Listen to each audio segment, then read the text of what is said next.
Hey everybody, Matt Barton with this week's Broker Minute or Two. This question this week or issue revolves around leases. What do you do when you have a client who either wants to lease a property or secure something via a lease?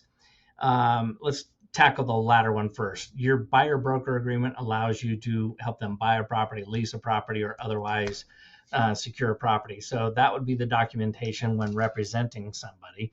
On the seller side, let me show you this, right? So on our exclusive right to sell, and I think this is what throws people, right? Your exclusive right to sell listing agreement. When it comes down actually into section 2 of the brokerage fee, it adds some clarity, right? When the brokerage fee is owed and on what type of transactions it's owed. So it talks about if it's a purchase, right? It talks about if it's a lease. It talks about if it's an option. So all of those things are covered in your ERS. So if you're going to list somebody's property, for instance, if you want to put it on the MLS as available for a lease, we would still use an ERS. Now, here's the good news about my job is I have a lot of great agents and they bring things to my attention. And I want to thank Anthony Kingsford for bringing this document to my attention. As you can see at the bottom here, this was created in 2016, but it was actually updated July of this year. So this is, if you've ever dealt with a single party compensation agreement, right? So I'm representing a particular party on a particular property, and you're trying to secure your commissions. These are the appropriate forms to use. So if I'm representing a buyer who wants to lease a property that perhaps is not listed on the MLS, this would be the form to use. Okay, so it is representation and compensation agreement on a residential lease. And I'm going to just quickly hit the highlights because they're important, because they're a little bit different than what we normally use. All right, so there is compensation that's going to be owed to the company, and that's known as the compensation period, right? And it's in regards to getting a written lease or a rental agreement in place.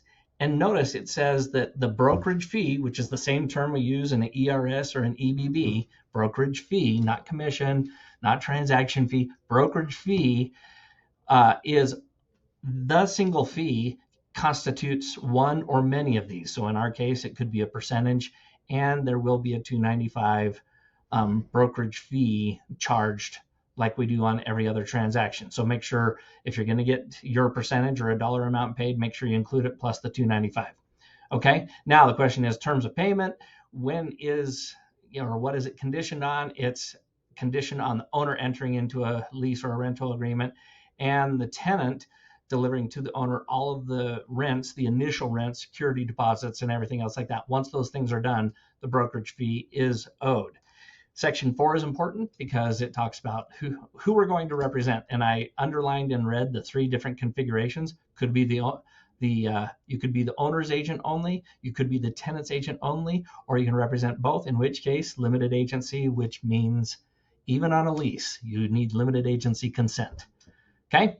Now the last one, the big one, is the company duties, and there's quite a few items here, and I'm going to rattle through these really quickly. Section A says this is only requires the company to assist the owner and or the tenant in entering into a lease.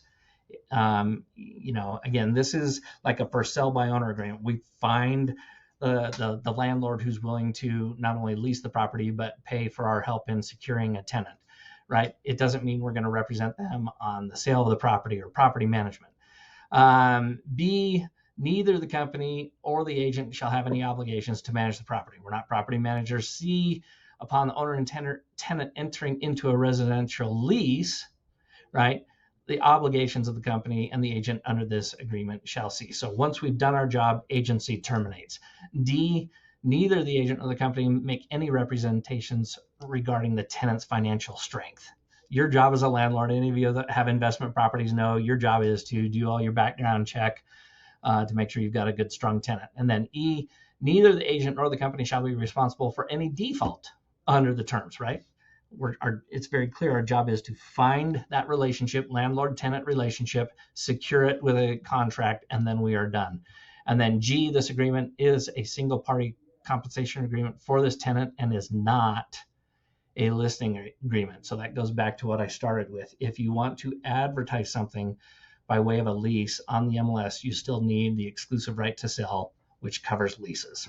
So I hope that helps. In this market, there's more and more opportunities with high prices. A lot of times people want to lease instead of buy. So now you have more information and more documentation to use in that venture. Let me know if you have any questions, and I hope you have a great week.